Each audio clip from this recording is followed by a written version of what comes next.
Gente, bom dia então. Estamos iniciando nossa trajetória de 2023, do grupo da ABC2 em Rio do Sul, Santa Catarina.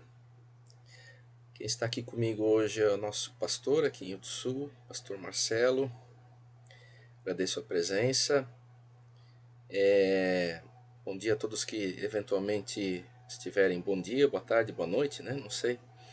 Aos que assistirem o vídeo depois. Esse ano, então, até o meio do ano, a gente estará estudando o livro Drama das Escrituras, né, que foi a escolha de uma boa parte aqui dos integrantes do grupo. Portanto, esse ano o estudo será mais realmente na área teológica. Antes de continuar, eu vou fazer uma pequena oração aqui. Vamos lá, pastor. Pai amado, nós te agradecemos por essa livre oportunidade que a gente tem de se reunir em nome de teu Filho Jesus. Nós te agradecemos pela vida, por tantas pequenas coisas que o Senhor nos tem dado, mas em especial pela graça, que é o maior dom que o Senhor nos concede, pela igreja, por esse trabalho da BC2. Te pedimos que o Senhor acompanhe essa reunião e também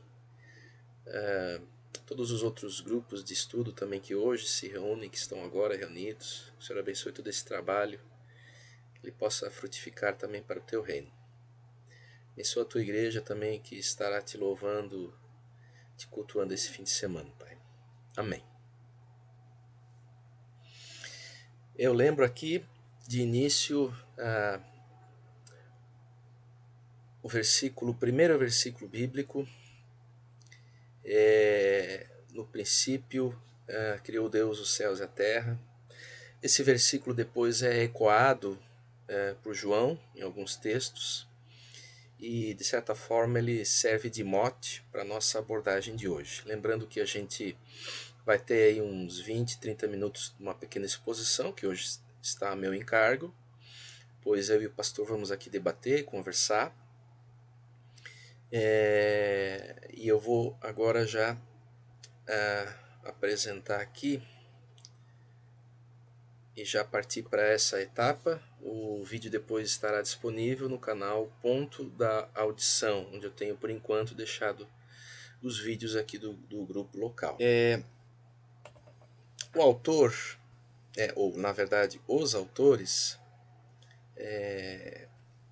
colocam essa questão inicial da Bíblia como um grande drama, né? É uma grande analogia que os autores fazem, tem muita relação com a área de letras, com a área de literatura, né?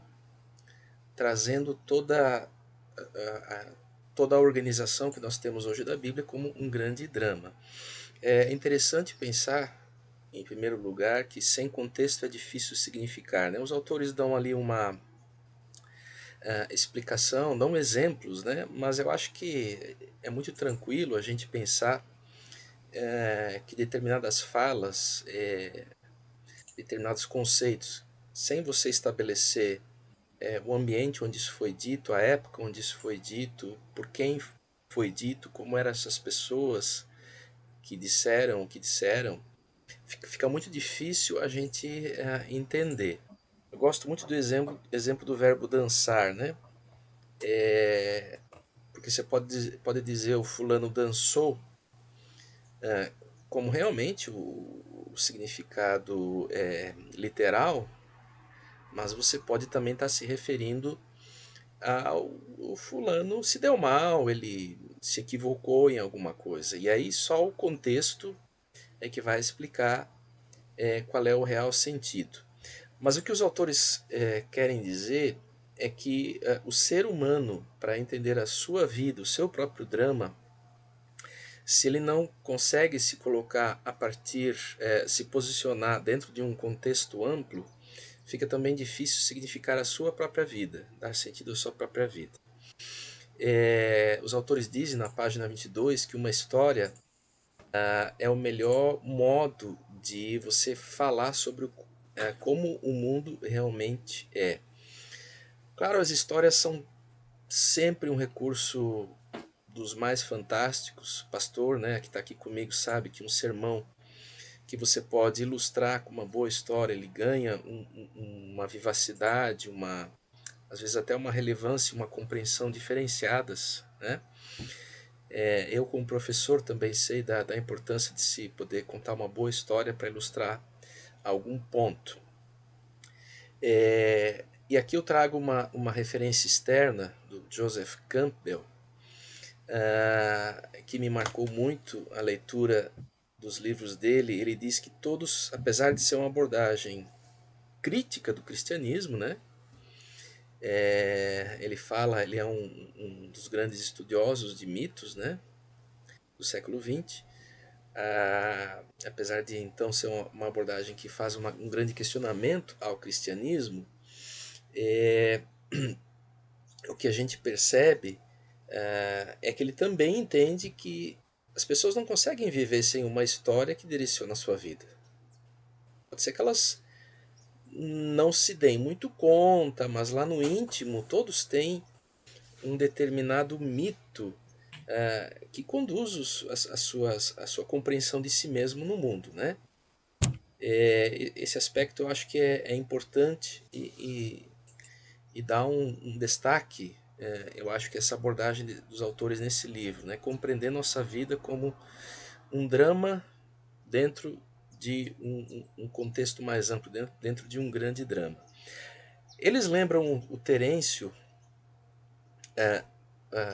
pensador romano, que dividiu os dramas, né, em 5 partes.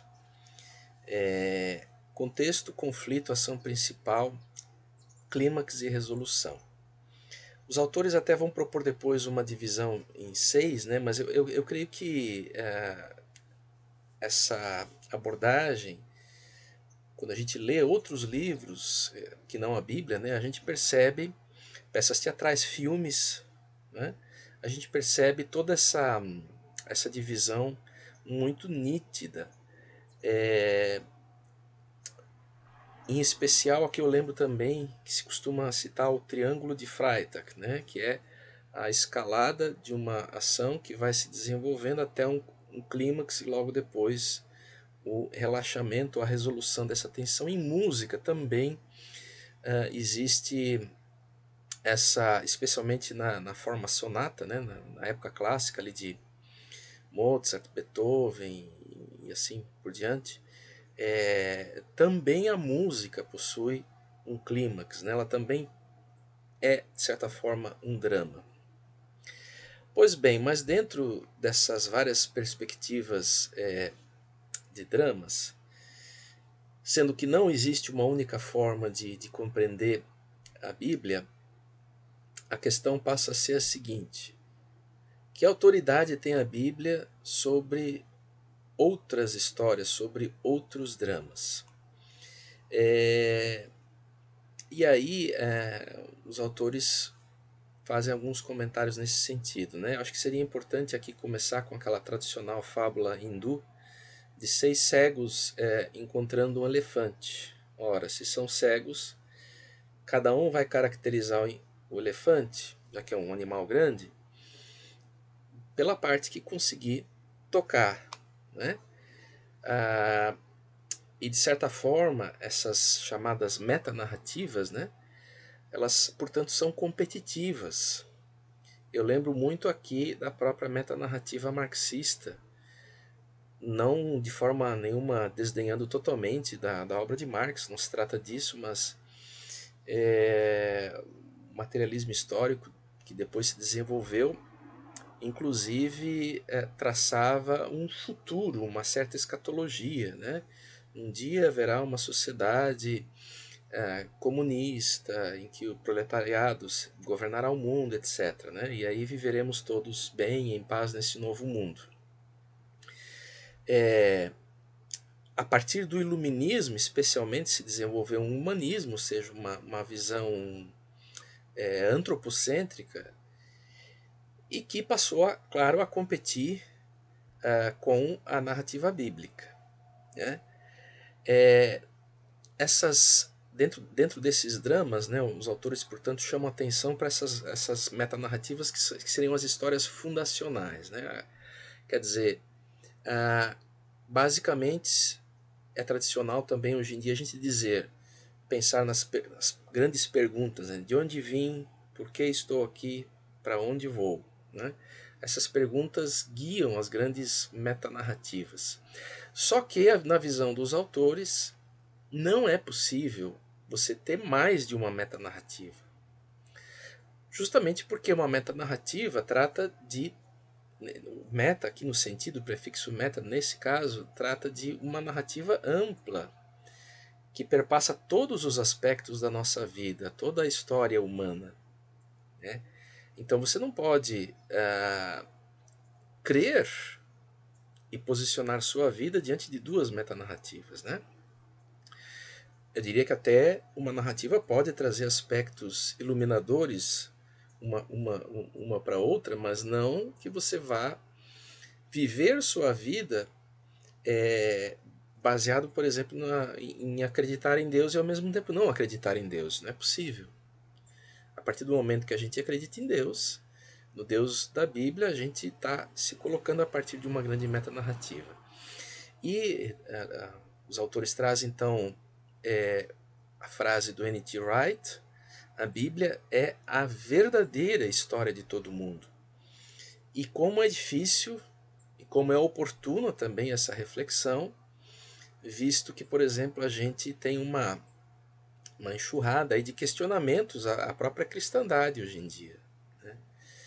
A partir da fé cristã a gente afirma que Jesus salva, mas alguns hoje estão interpretando isso como até um crime. Né? Ou seja, é uma questão extremamente delicada você afirmar que a Bíblia traz a verdadeira história de todo mundo. Por isso também foram necessárias as várias confissões ou os credos, a partir dos encontros da comunidade cristã, das suas lideranças, né? Para poder lidar justamente também internamente com as diferentes compreensões a partir da hermenêutica, né? Com conclusões hermenêuticas diferentes. Mas aqui eu lembro ainda, nessa questão, de um versículo de Hebreus, né? Ao final, quando a gente vai pensar na autoridade bíblica, a gente se depara com inúmeras questões da exegese, questões de ter que lidar com as formas de compreensão de muitas histórias como míticas, questões de não encontrar na arqueologia prova para tudo que está colocado na Bíblia, etc, etc. Né? De fato, é sempre importante a gente relembrar esse versículo, né? Hebreus 11:1. Ora, a fé, aqui no português, claro, né? Ora, a fé é a certeza daquilo que esperamos e a prova das coisas que não vemos. No final das contas, é sim um grande passo de fé, uma questão de iluminação do Espírito Santo, você poder acreditar que essa metanarrativa bíblica é de fato a verdadeira história de todo mundo. Pois bem, e aí a gente passa para esse drama em 5, 6 etapas, né? E os dois primeiros atos no texto desses autores do livro Drama das Escrituras são capítulos breves. Estão os dois contidos em Gênesis 1 até 11, né? Que é a primeira grande subdivisão do livro de Gênesis. Bom, aí já começa a questão, algumas opções hermenêuticas. Né? Existe a teoria, a hipótese documentária, que afirma que o Pentateuco passou por inúmeras fases de oralidade e depois também mesclou fontes distintas para compor o documento. Ela já está um pouco em descrédito hoje em dia, essa hipótese documentária. E uma das partes ali em Gênesis é justamente aquela. Eles diferenciam os textos que tratam Deus por Javé e os outros por Elohim, né? E aí teriam surgido as tradições javista e eloísta. Claro, os nomes são sempre importantes na cultura hebraica. A gente pode lembrar de Saulo tendo o nome transformado em Paulo depois, né? E inúmeros outros casos em que o nome tem muito a ver com o que está sendo abordado ali. O que os autores falam é que o Deus Javé que criou é o mesmo Deus Elohim, ou depois que vai resgatar o seu povo. Né? Não há discordância através desses nomes, não se trata de dois deuses diferentes. Agora os autores trazem, claro, como boa parte dos comentaristas de Gênesis, os mitos da época. Né? Tem o Enuma Elish, entre outros. Esse é mais do povo da época mesmo. Eram mitos rivais, explicações dos povos vizinhos, justamente para a origem do mundo ou daquela localidade. E a grande questão que o Gênesis, nessa primeira parte do drama, que é a criação, traz e apresenta de diferente a partir do mito bíblico, entre aspas, a criação não é Deus. A criação é apenas criatura. O mito bíblico deixa bem claro que Deus está fora da sua criação. E todo o cosmos, todos os astros e tudo que há na Terra é criação de Deus, não sendo Deus. Óbvio que isso no mundo de nova era e também no mundo, por exemplo, eu lembro aqui o filme Avatar, né? Que traz essa ligação tão intrínseca da espiritualidade com a natureza. Eu lembro ainda do panteísmo, que é crer que tudo é Deus. Né? Quando a gente morre, a gente só se mescla a esse Deus que é o Deus natureza. Na verdade, Gênesis deixa bem claro que a percepção cristã, né, a partir do povo hebreu, não é essa. Deus está fora da sua criação, ele é externo, mas ao mesmo tempo ele mantém um relacionamento íntimo com essa criação. Em Gênesis, Deus caminha pelo jardim, se relaciona e pergunta a Adão: onde estás? O que tu fizestes? Há também a questão de pensar que tipo de literatura é essa, se é uma literatura sacerdotal, de sabedoria. Há muita divergência com isso, mas o fato é que os autores realçam uma coisa que eu aprendi também a respeitar e a amar e a admirar, porque Gênesis é uma história muito bem contada. É uma literatura fantástica. Não é por acaso que a Bíblia se tornou o livro mais vendido de toda a história humana. Né?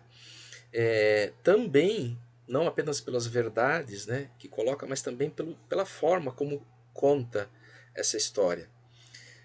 Nesse ato de criação, também é deixado claro quem é o monarca desse domínio.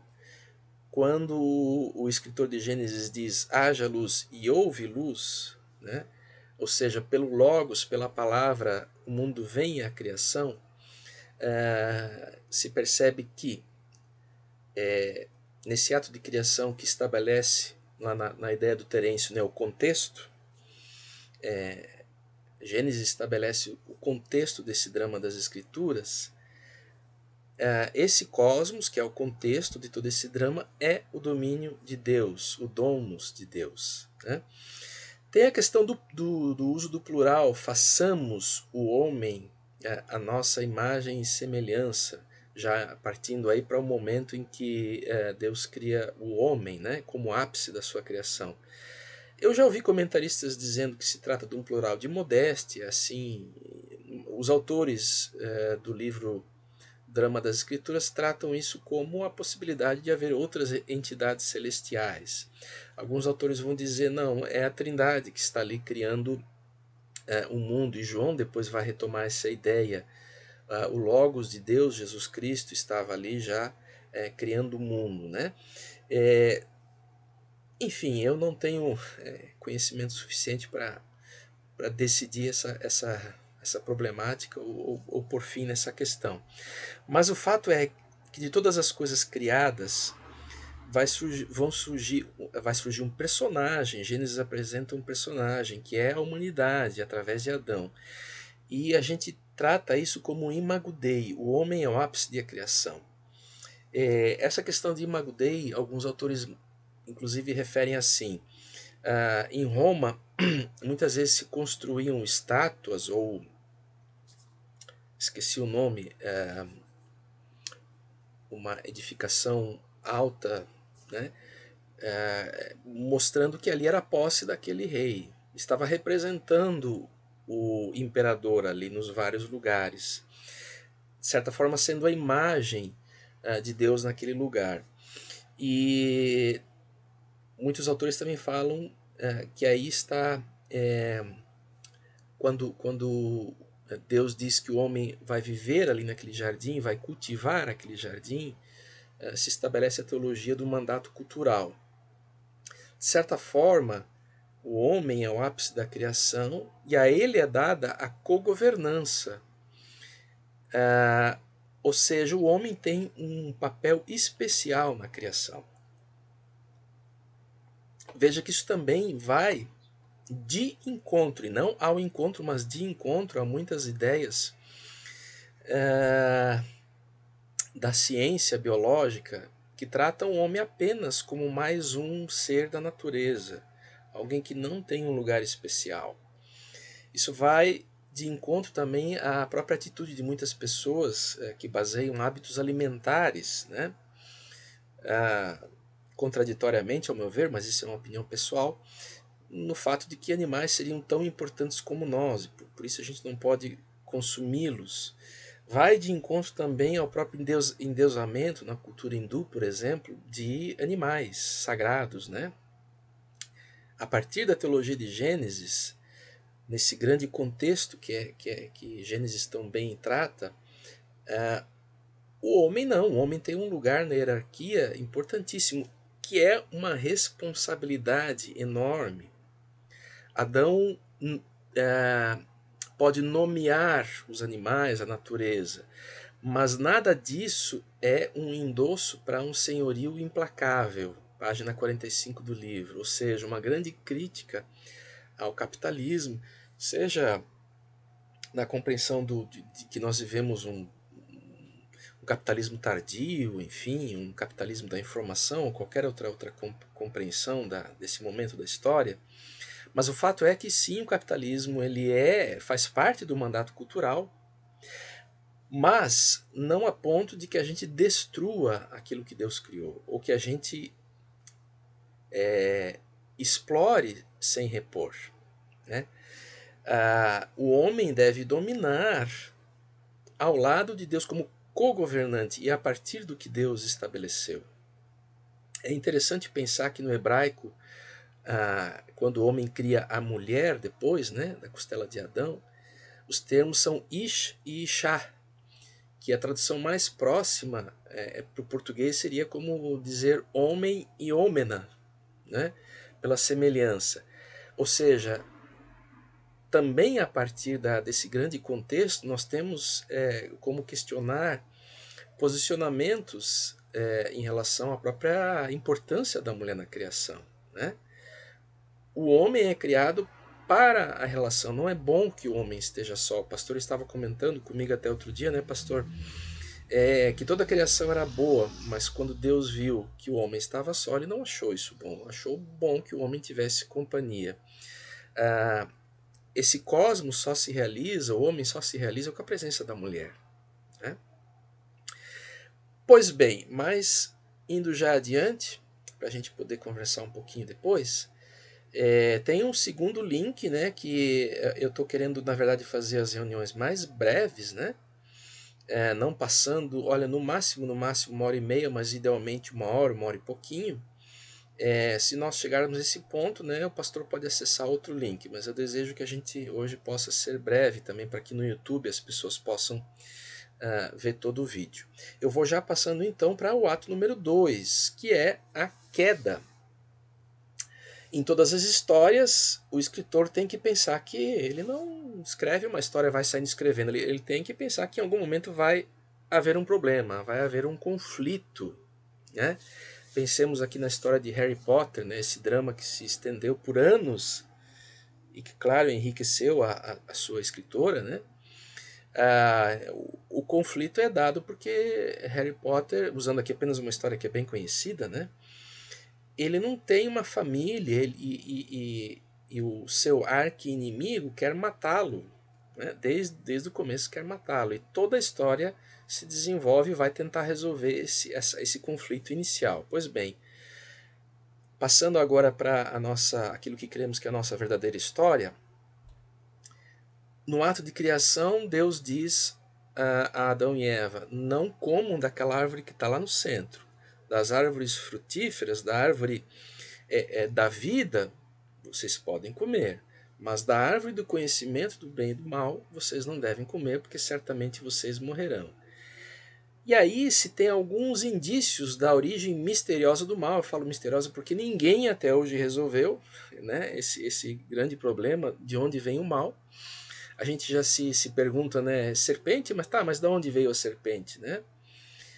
O texto especificamente não coloca isso, embora muitos depois vão vincular a serpente a Satanás, e aí a gente pode aventar uma série de possibilidades, mas o fato é que a serpente chega para Adão e Eva e tira de dentro dele, instiga o ego a partir do livre-arbítrio que Deus deu, né? Vocês podem comer, quer dizer, vocês não devem comer dessa, mas essa árvore está ali também, não é? Satanás, ou ali a serpente, diz a Eva: Deus só está querendo impedir que vocês sejam iguais a Ele.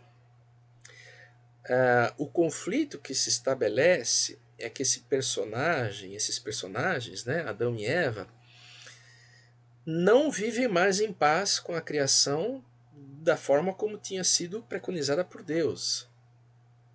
A autoridade de Deus é questionada ali. E a grande questão é que a serpente quer questionar e quer propor autonomia a esse casal. De que vocês vão comer desse fruto, vocês vão ser iguais a ele, vão ser conhecedores de todas as coisas.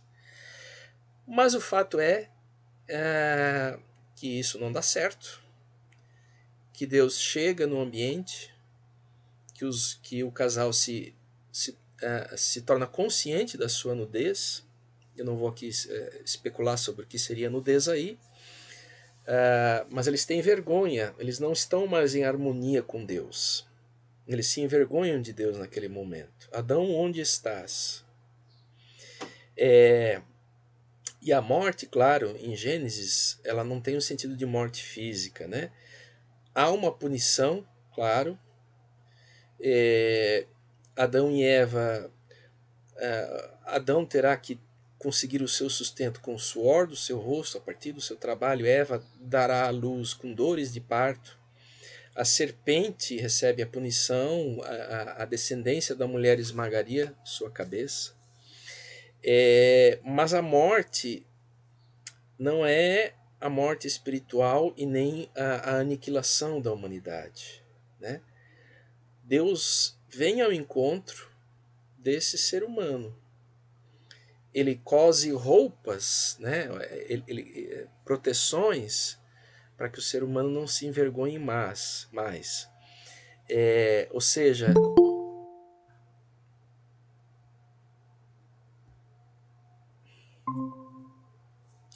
olá, seja bem-vindo.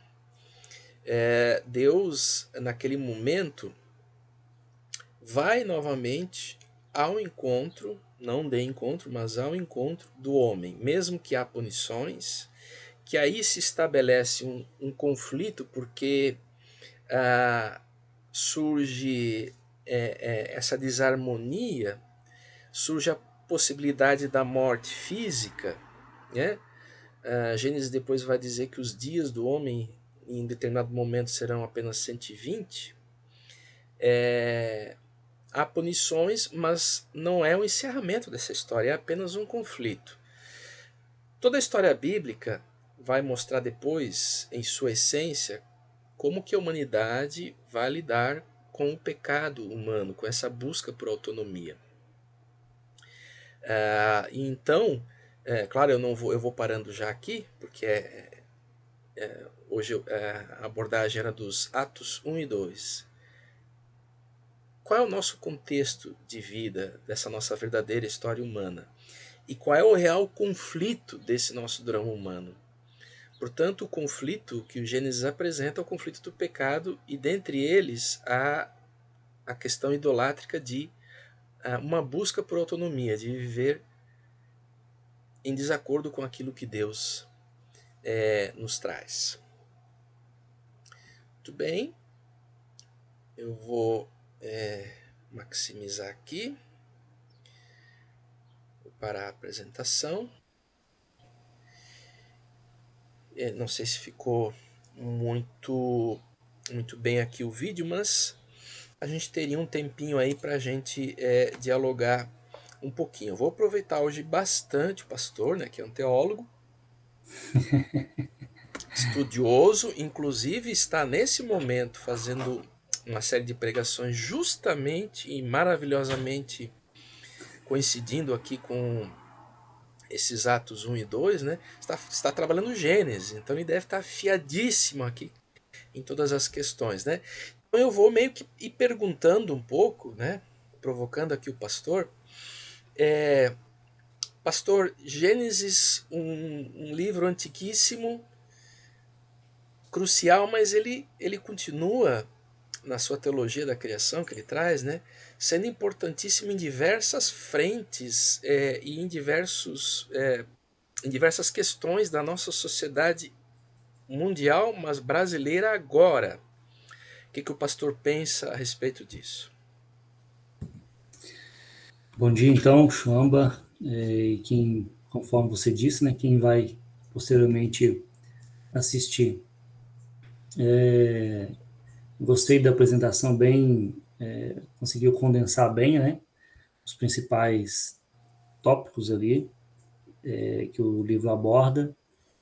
Conforme eu ouvi falar desse livro, nós trabalhamos com ele no seminário, fizemos uma resenha ali, né, claro que é um livro que precisa ser retomado sempre, porque é muito rico. Mas, enfim, sobre Gênesis, eu acredito que já tenha mencionado com você em alguma conversa, me chamou muita atenção a visão de Francis Schaeffer, com o livro Gênesis no Tempo e no Espaço, onde ele vai trabalhar a questão da literalidade do livro. E ele usa isso como argumento, inclusive, para fundamentar o Novo Testamento. Né? Porque os escritores do Novo Testamento, segundo ele vai colocar, né, o próprio Senhor Jesus, utilizam-se da narrativa de Gênesis como fatos reais. E, é claro, existe em torno disso, né, grandes discussões que não está nem à minha altura, né, mas são discussões enriquecedoras. E eu penso que o livro, ao abordar o título do livro, né, que é Drama, né, Drama das Escrituras, ele já estabelece um diálogo muito interessante com a cultura, porque ele trata, ele vem explorar esse ideal da Bíblia como uma arte literária e a sua riqueza. E ao fazer esse diálogo, ele traz Gênesis para além do contexto religioso. Ele traz Gênesis para a academia, por exemplo, onde você vai olhar para a Bíblia não apenas como um livro dogmático, mas também como uma obra literária, com todos os seus elementos necessários a uma grande obra literária. E aí, é claro, na discussão atual, você tem temas aí de criação, evolução, você tem temas identitários aí, né, você pode explorar a partir de Gênesis, como a questão do homem, da mulher, né, o seu papel na sociedade, enfim, questão de governo, né, questão econômica, você pontuou ali, a questão do capitalismo, né, enfim, Gênesis é muito rico e serve como pano de fundo para muitos debates, desde que sejam, claro, sempre abordados de forma honesta, sincera, né, e, acima de tudo, piedosa, né, nós podemos nos utilizar desse livro nos enriquecendo, e enriquecendo, inclusive, a academia, né, quando você utiliza-se dele também a partir dessa abordagem, né, desse drama, né, dessa obra de arte literária, essa obra literária aí. Enfim, respondeu ou, ou confundiu mais? Não, claro. Importante citar esse aspecto, né? Eu gosto muito de um livro, deve estar aqui atrás, aqui nos meus livros aqui, mas não vou procurar agora. É um livro que fala sobre mitos da criação, né? Eu trabalho, o pastor já sabe que eu, na minha graduação em teologia, o TCC foi, eu fiz um artigo sobre Gênesis, né? A partir também dos mitos. E isso me incomodava, assim, um pouco, porque eu pensava, bom, ah, será que quando eu penso que Gênesis reescreve mitos da época, ou que existem tantos outros mitos de criação em que tantas coisas são semelhantes, isso desmerece a narrativa de Gênesis? E veja, é um livro secular, né? Mas ele trata uma coisa que me deixou mais tranquilo, até diante do aspecto mais conservador, ou da própria interpretação do Schaeffer, porque ele diz assim, mais ou menos, né? Quando você tem, por exemplo, várias narrativas de dilúvio em vários lugares do mundo, isso fala contra ou a favor do dilúvio bíblico? Numa época da minha vida eu achava que falava contra. Isso me perturbava, mas hoje eu penso, a partir do autor, disse, não, se 5 pessoas, em vez de uma só, falam de um acontecimento, o que, que é? É mais provável que ele não tenha acontecido ou que ele tenha acontecido? É muito mais provável que ele tenha acontecido. Se foi uma enchente local, e aí o povo, né, achou que era o mundo todo, eu creio que não é a grande questão. O fato é que, mesmo que contenha elementos míticos, né, em toda a narrativa de Gênesis, o dilúvio, da criação, isso não significa que atrás não há fatos. Eu, hoje, penso que ao contrário. Por que que essas histórias surgiram? Só porque a imaginação do ser humano, quem diz que toda essa vivência não está tão entranhada na nossa essência e foi sendo contada e recontada e contada e contada. Claro, talvez, como a gente crê que tem a influência de Moisés em todo o Pentateuco, pode-se alegar que os detalhes não foram exatamente assim, o assado, enfim, né? Que Moisés não estava no ato de criação, que ele surgiu depois e tal. Mas o fato é que pensar que é uma história e, portanto, não há literalidade por trás, é uma ingenuidade. Eu gosto de lembrar, depois eu vou pedir que o pastor comente, eu gosto de citar o exemplo das músicas caipiras. Eu, claro, fui educado não ouvindo música caipira e eu não gostava, mas um dia, quando eu comecei a perceber as histórias fantásticas que existem nessa música, e o pastor é de uma região, acho que se cultiva um pouco também a música caipira, né? A gente percebe que elas não são meros relatos, né? Elas têm uma verossimilhança com a realidade, aqui retomando aqui o Aristóteles. Quando você pega histórias como o Menino da Porteira, quem disse que não aconteceram? O menino foi morto por um boi. Isso não é plausível de acontecer na realidade? Quem disse que lá nos vídeos de antigamente possa ter acontecido um incidente desse? E essas histórias foram sendo oralizadas. Então, assim, o fato de ser drama e ser uma literatura tão boa, tão fantástica, né?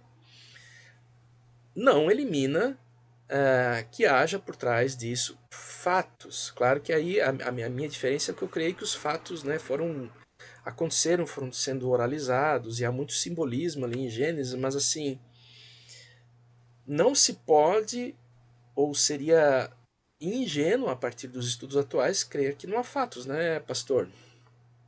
Sim. Shoma, se você me permite, eu gostaria de tocar em dois pontos aqui também que você mencionou. Eu acho bem interessante, que é a questão da imagem de Deus, e você falou inclusive sobre aquela questão das estátuas ali, dos romanos, né? E isso me fez lembrar um episódio bíblico que é quando Jacó está deixando as terras do seu sogro Labão, e Raquel, ela rouba os ídolos do pai dela. E aí, dentro do contexto arqueológico, teológico da época, né, o que esses ídolos significavam? Esses ídolos eram imagens de alguma divindade que seriam, né, nossos dias de hoje, títulos de posse, né, porque ele representa a divindade daquele local que eles acreditavam, né? Se aqui eles acreditam que quem domina esse território é o Deus X, então ter a imagem desse Deus significava que a pessoa estava de posse, né? Tinha a escritura daquele terreno. Então, isso faz muito sentido quando a gente pensa no homem como a imagem de Deus, né? Como aquele que foi a quem foi dado o governo da terra, né? A cogerência da terra. E dentro daquela questão que você falou dos romanos ali, né? E outra questão que você pontuou, depois a gente pode retomar se você quiser, se der tempo, é a questão da serpente. Se me permite, eu posso compartilhar minha tela aqui? Não sei se eu Pode? consigo. Pode, claro. Deixa eu, só para eu, peraí. Não é essa, uma janela, peraí.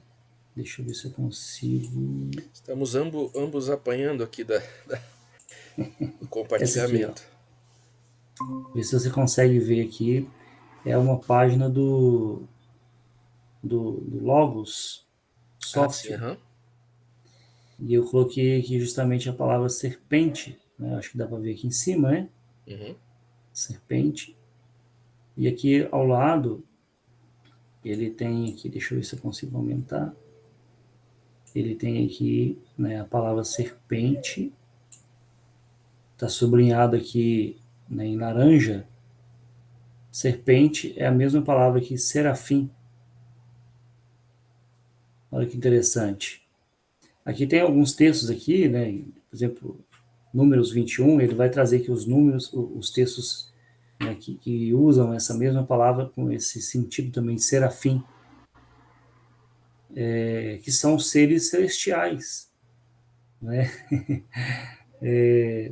Igual querubins, né? Anjos, serafins também são seres celestiais.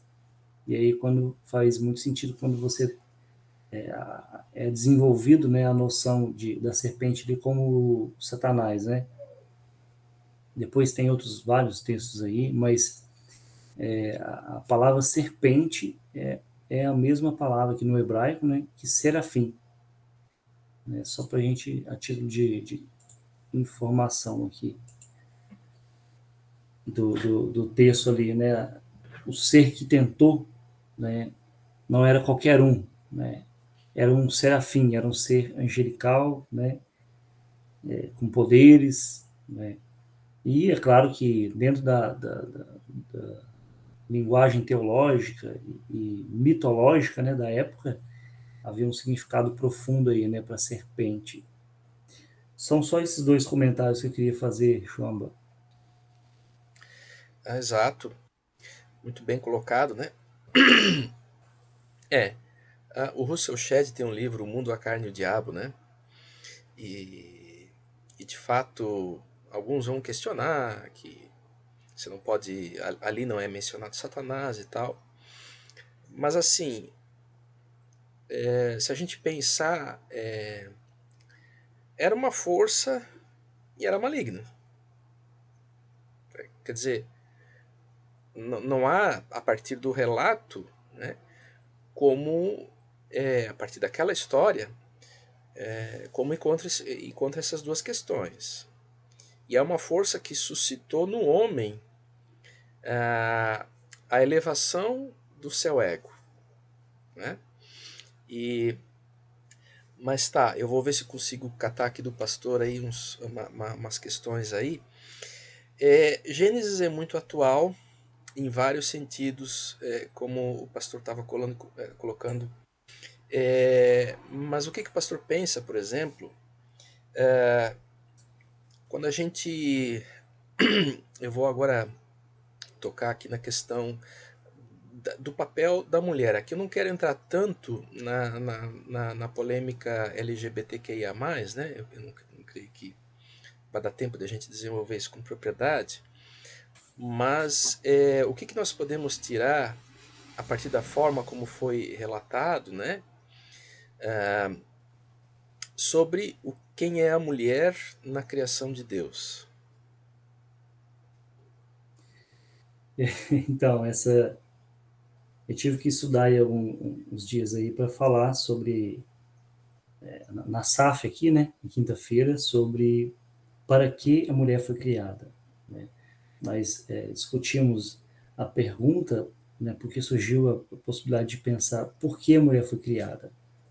Né, e o porquê talvez sugeriria questionamento, né? Por que eu? Né? Por que? Então nós colocamos para que como objetivo, né? Para que a mulher foi criada. E eu me deparei com um artigo do Joel Bick e trabalhei em cima dele, onde ele traz essa ideia, né, a ênfase na negativa de Deus ali, depois de ver que tudo é bom, ele olha para o homem e o homem está só e fala, isso não é bom. Né? Como que dentro de uma estrutura literária, isso deve saltar aos nossos olhos. O leitor atento, quando ele passa os olhos, isso é bom, Deus está criando e avaliando, criando e avaliando. E aí Deus vai, olha para o homem e fala, não, isso não é bom, ele está só. Porque ele está só, compreende que ele não vai conseguir desenvolver a sua humanidade plena. E essa humanidade plena, ela é desenvolvida com a mulher. E só a mulher tem a capacidade de complementar, de completar o homem em todos os aspectos, porque ela é criada a partir dele, né, de algo dele. Nenhum ser, né, na Terra criado tem a capacidade de completar o homem. Então a mulher foi criada para o homem, assim como o homem foi criado para Deus. E ambos se complementam naquilo que Deus deu à humanidade para fazer, cuidar, governar, né, a questão do mandato cultural ali. É claro que é óbvio, né, que ela ser criada para o homem não é ser criada como um objeto para ele. É justamente porque ele só não seria aquilo que Deus quer que ele seja. Não faria aquilo que ele quer, que Deus quer que ele faça. Então, por isso ela é criada. Acho que é o Matthew Henry, né, aquele famoso teólogo, depois ficou muito popular, né, essa ideia, né, uma frase, né, que Deus não criou a mulher dos pés para ser subjugada pelo homem, nem da cabeça para governá-lo, né, mas da costela, porque é o lado e próximo do coração, trazendo aí o papel, né, central da mulher na comissão, né, porque o homem tem uma missão, mas ele não completa ela só. Né? E isso elimina, claro, esses antagonismos de machismo e feminismo, porque coloca ambos em pé de igualdade, de dignidade, né, de moral, porque ambos tinham responsabilidade moral, tanto é que ambos sofreram as consequências, né, e Deus cobrou de ambos, né, não só de um, né, mas de ambos. E outro fator interessante nessa questão de dignidade, de valor, é que ambos foram criados no sexto dia. Como que Quando Deus diz em Gênesis 1, 26, né, e 27, façamos o homem, né, encerra ali, homem e mulher os criou. Isso é um relato geral no capítulo 1, e depois esse relato específico ele vai ser desenvolvido, né, como foi criado, né, o homem e a mulher. Né? Então a mulher, diante da narrativa bíblica de Gênesis, ela é colocada em pé de igualdade com o homem em moral, dignidade, e ela é criada para completar o homem, né? Ou seja, para o homem como o homem para Deus. E no próprio, na questão do pecado, né? Quando Deus chega para Adão e pergunta, né, o que é que tu fizestes, o que é que houve, ele diz e aponta para Eva, a mulher que tu me destes, me deu o fruto. Talvez Eva pudesse dizer, bom, né, não é culpa minha não, foi a serpente. E o interessante é que, a partir disso, claro, a gente sempre tem uma questão da culpa, né? Que é o grande drama humano, é a nossa culpa em relação ao pecado, né? Esse é o grande conflito de que a Bíblia trata. Como a gente pode ser plenamente humano com a questão da culpa e do pecado. Bom, quando Adão diz isso de Eva, ele meio que quer tirar de si. E aí muitos teólogos às vezes botam ênfase em Adão, né? Essa eu não sou teólogo de profissão, né? É uma dúvida mais que eu tenho, né? Porque ao mesmo tempo que Adão, eu posso dar ênfase, não, Adão não pode ficar botando a culpa no outro. Tá bom, mas Eva também não pode se imiscuir da parte dela, né? Embora os dois tenham, tipo assim, querendo, como se diz na linguagem popular, botar na cola do outro, mas nenhum dos dois, ao final das contas, e aí de forma igual, os dois recebem punições, não só a um, não só a outro. Quer dizer, eu dizer que quando acontece uma coisa comigo e eu quero apontar para uma outra coisa que me motivou, que me influenciou, tenho eu culpa, isso não significa que há fora ou em outra pessoa influências que também tenham a sua parcela de responsabilidade. Ué, um amigo que me influencia a fazer uma coisa ruim, ele tem sim a sua parcela de responsabilidade, tanto quanto eu que aceitei essa proposta, né? Não sei como é que o pastor vê isso. Eu lembro que agora de um livro da Hannah Arendt, né, A Banalização do Mal. Inclusive tem um filme dela sobre isso. E eu achei muito interessante, porque ela foi chamada, ela era uma jornalista judia, né? Foi convidada a fazer a cobertura do julgamento de Eichmann em Jerusalém. E os judeus ficaram pé da vida com ela porque eles queriam que ela fizesse uma cobertura, né, assim, destruindo o cara, mas ela foi mais além.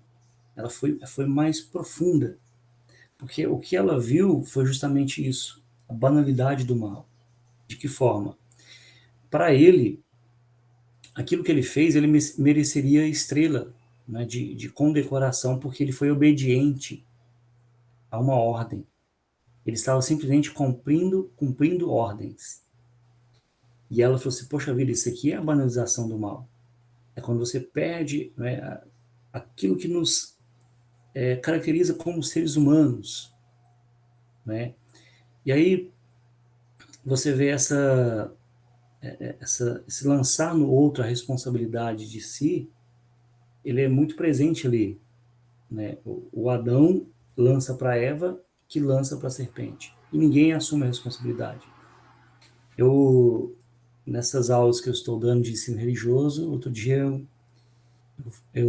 né, é uma realidade assim, numa das escolas de periferia, tudo, e eu falei sobre a síndrome de Adão e Eva. Perguntei, ninguém sabia, porque eu não sei se isso existe, surgiu na minha cabeça, o que que é? é lançar para o outro a responsabilidade que me cabe. Né? Não adianta eu falar, é a família que eu nasci, é a sociedade que eu tô, né? E a gente vê ali essa banalização da responsabilidade em Adão e Eva. E a gente poderia aproximar dessa visão da Hannah Arendt, né, como uma banalização do mal. Não, não foi eu, foi ela. Eu simplesmente segui as ordens dela. E ela, não, não foi eu. Foi a serpente. Eu simplesmente segui. Então é algo que desumaniza o ser humano, lançar para o outro a responsabilidade de si, a sua responsabilidade, aquilo que nos humaniza, né, como seres morais diante de Deus. Eu penso nesse sentido. Joia. Bom, nós chegamos aqui a mais ou menos 1 hora de gravação e como eu disse, eu estou querendo fazer as reuniões mais breves, né, para que também mais pessoas possam ter o ânimo de visualizar, né? O cara não veja ali um vídeo de 4 horas ali, fica Sim, desanimado. É um bom momento para a gente encerrar porque justamente nos deixa com essa questão de pecado e culpa e com então o conflito estabelecido, né? Eu não sei se é o pastor que está incumbido do próximo grande capítulo. O próximo capítulo do livro é enorme, não sei quem está ao encargo dele, mas é o segmento dessa história. Né? E agora, como é que a gente vai resolver, né, tanto literariamente quanto, na verdade, em termos de pensamento e de realidade, o nosso drama? O que a Bíblia traça em relação a esse conflito que estabeleceu? Porque, de momento, Adão e Eva estão expulsos do paraíso. Né? O paraíso foi fechado, foi colocado guardiães ali, mas não estão mortos. Agora Eva dará à luz com dores de parto. ah, Adão, olha, se tu quer comer, trabalha, sua. Falar de suar, eu lembro de mim mesmo, a gente sua bastante. Enfim, o homem está vivo, mas está com um peso nas costas. Né? Tem de lidar agora com aquilo que Deus colocou para ele a partir da sua queda. E o que ele fará. Portanto, esses são as cenas aí dos próximos capítulos dos nossos próximos encontros. Queria agradecer demais aqui hoje o pastor ter podido estar presente aqui. Foi bom a gente poder trocar ideia, porque justamente o pastor está estudando bastante essa questão. E nos próximos capítulos, obviamente, a gente já sai de Gênesis e vai para o estabelecimento do povo de Israel. E como isso. é que Deus vai se relacionar com ele. Abraço, pastor. E Abração, Chuamba. Obrigado. abraço a todos os que porventura nos assistirem depois no YouTube. Até mais. Até mais.